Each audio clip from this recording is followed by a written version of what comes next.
The Prophet ﷺ, people were rude to him. The desert Arabs were rude to him. And he never returned their rudeness with rudeness. He smiled in their faces. He returned their bad manners with good character. And this is what he taught us to do with people. And we have to, it's mujahada, we have to struggle. The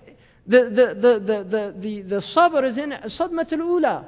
Patience, when the woman who was in the graveyard, and she was mourning over, and the Messenger of Allah passed by her, and he said that this is a musibah and you should be patient. And she said, you didn't have the tribulation that I had. That's how she answered him. And he just left her. Now look at the character there. He didn't say, don't you know who I am?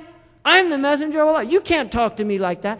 He didn't say that. He saw she was musab. She was in tribulation. He left her to be in her tribulation. He gave her nasiha and she didn't accept it, but he recognized her psychological state. She was in a state that it was not useful or beneficial to continue with her, and so he left her. This is wisdom. This is hikmah. And then he went to his house and somebody came by and he said, don't you know who that was? That was the Messenger of Allah. Suddenly remorse entered her heart. Astaghfirullah. And she went to his house and knocked on the door. Ya Rasulullah, I didn't know it was you.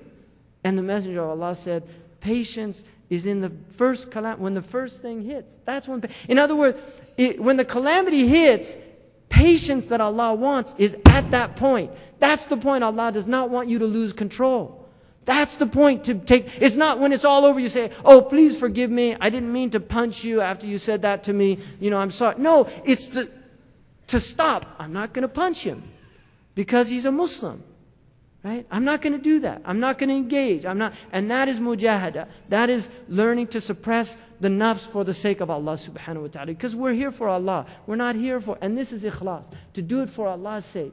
Really, to do this for Allah's sake.